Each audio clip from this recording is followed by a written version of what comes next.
দিচ্ছেন, জল ভাই সবাইকে ডাকছে বা আরো ভাই যারা অনেকে আছেন সবাই মিলে আসলে সম্মিলিতভাবে সবাই এখানে আসছে যে আমাদের একটা কমিউনিটির ব্যাপারে তো আমাদের কিছু দাবি দাবা এবং চাওয়া পাওয়া আছে।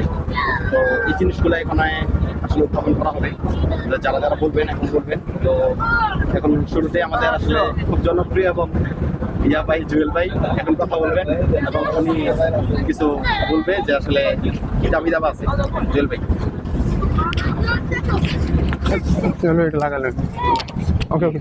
আসসালামু আলাইকুম। আমরা হচ্ছে সার্বিয়ান প্রবাসী হিসেবে হচ্ছে আমাদের একটা কমিউনিটি দরকার। প্রথম যে দরকারটা এটা, আর যে সমস্যাগুলোর সম্মুখীন আমরা হই এটা হচ্ছে যে প্রথম হচ্ছে আমাদের বাংলাদেশে কোনো এম্বাসি নেই এখানে, যাতে ফাস্টফুডের মেয়াদ চলে যায়। তারা হচ্ছে ফাস্টফুড ইতালিতে করা আনতে হয়, অনেক টাকা যায় এবং অনেক হয়রানি হই আমরা। এটার জন্য আমাদের প্রথমত হচ্ছে এখানে এম্বাসি দরকার, সার্বিয়াতে আমাদের এম্বাসি দরকার।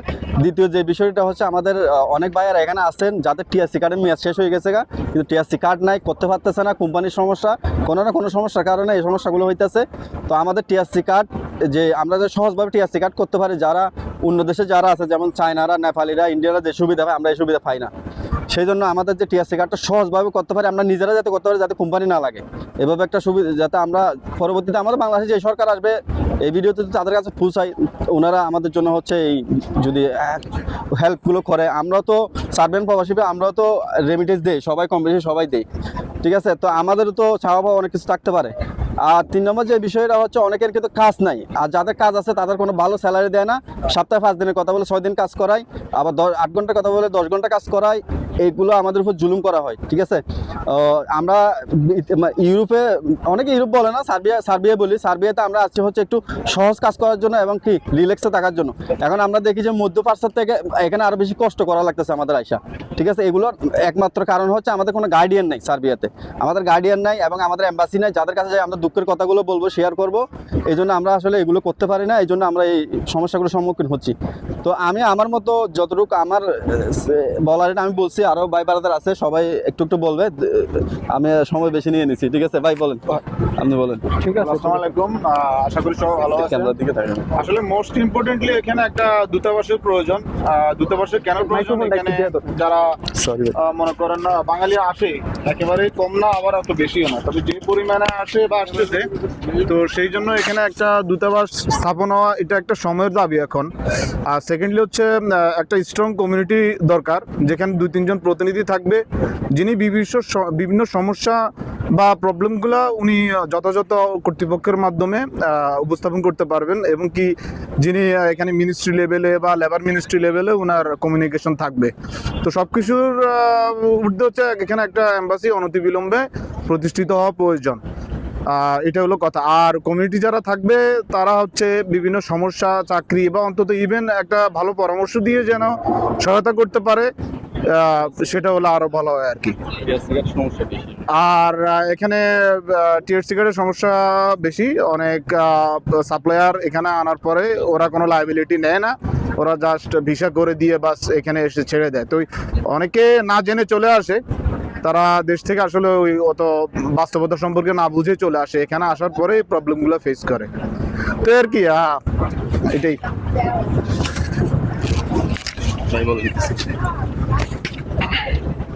আসসালামু আলাইকুম, আশা করি সবাই ভালো আছেন।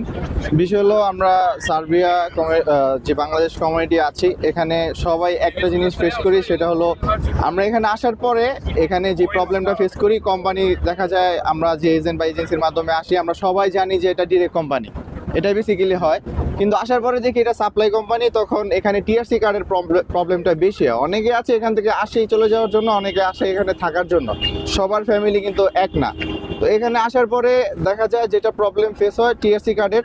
তো আমাদের এখানে যদি কোনো গার্ডিয়ান থাকতো, আমাদের যদি এম্বাসি থাকতো, আমরা একটা কমপ্লেনের সুযোগ পাইতাম যে আমাদের এই কোম্পানিতে আমরা আসছি, আমাদের কাগজ করে দিচ্ছে না। তো দেখা যায় এম্বাসি কোনো একটা পদক্ষেপ গ্রহণ করতে পারতো, কিন্তু আমরা এখন এখানে বলার মতো কাউকে যে বলবো সেই জিনিসগুলো নাই। তার কারণে আমরা বাঙালি যারা আছি সবাই মিলেমিশে আসলে আমাদের কাজ করতে হবে।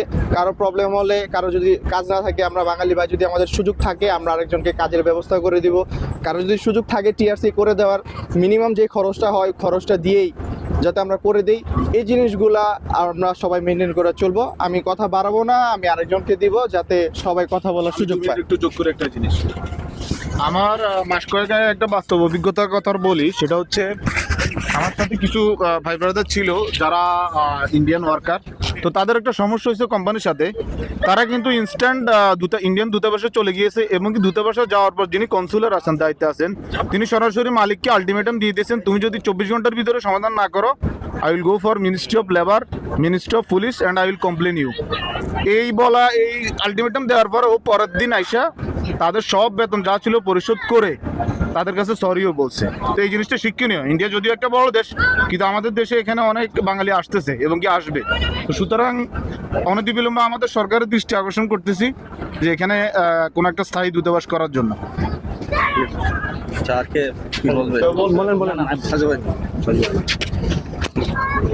আসসালামু আলাইকুম, সার্ভে থেকে আমি সাজু এবং আমার বড় ভাই যারা আছে তারা যে যে সমস্যার কথা বলছে, আমার দাবি একটাই যে এই সমস্যাগুলা পরিপূর্ণ হয় এবং সার্ভে থেকে এম্বাসি যুক্ত হয়।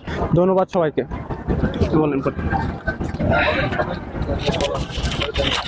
আসসালামু আলাইকুম, আমি খায়রুল ইসলাম সার্বিয়া থেকে। তো আমি আসলে এখানে একদমই নতুন, এখানে আরো অনেক ভাই ব্রাদার, বড় ভাই ব্রাদার আছে, তাদের থেকে আমরা আসলে একদমই নতুন।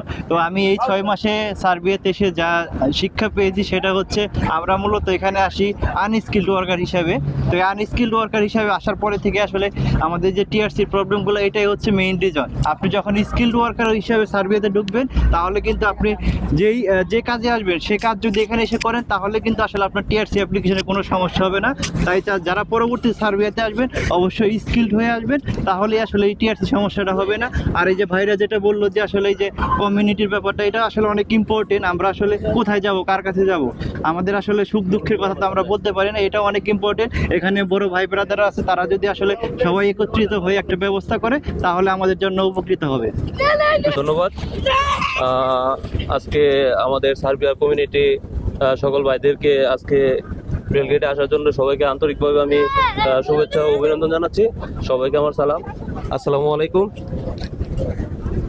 আসলে এখানে যে বিষয়গুলা আমার পূর্ববর্তী যে বক্তারা আছে তারা যে কথাগুলো বলে গেছে, আসলে আমাদের সবচেয়ে ইম্পর্টেন্ট যেটা হচ্ছে আমাদের এখানে আমাদের একটা এম্বাসি দরকার, যেটা আমাদের বাঙালির সব ভাইরা এখন আমরা যে সমস্যাটা আমরা ফেস করতেছি, সবচেয়ে বড় সমস্যা হচ্ছে এটা, যে আমরা একটা বিপদে পড়ে বা আমাদের টিআরসি হয় না, বা আমাদের একটা পাসপোর্টের মেয়াদ শেষ হয়ে গেলে দেখা গেছে আমাদের হয়তো ইতালি যেতে হয়, নয়তো আমাদেরকে 1.5 লাখ টাকা বিমান ভাড়া করে আমাদের বাংলাদেশে গিয়ে সে পাসপোর্টটা আবার রিনিউ করে নিয়ে আসতে হয়। এটা একটা বিরাট সমস্যা।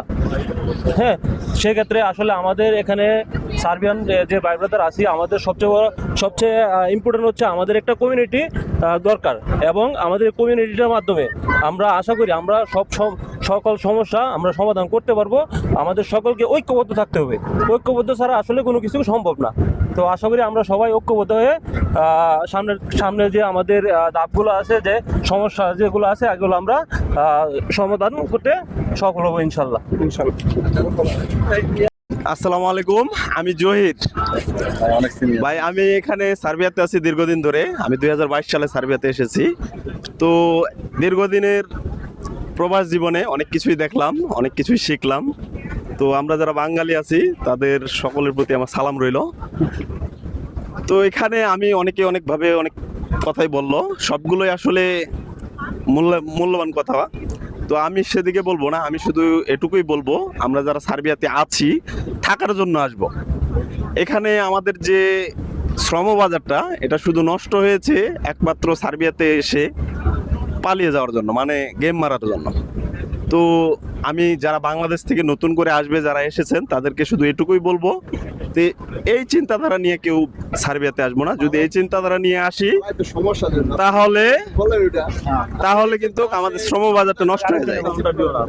তো সেই সমস্যা আছে, সমস্যা থাকবে, তবে এখানে কিছু সমস্যা আছে, সেগুলো যদি সমাধান করতে পারি আমরা, তাহলে কিন্তু অনেকে পলাবে না। আসলেই সমস্যার জন্য অনেকে বেশিরভাগই পলায়, হ্যাঁ, বাধ্য হয়ে অনেকে পলায়, কিন্তু ইচ্ছে করে অনেকে পালায় না। আবার দেখা যায় অনেকে ইচ্ছে করে আসে শুধু পলানোর জন্য।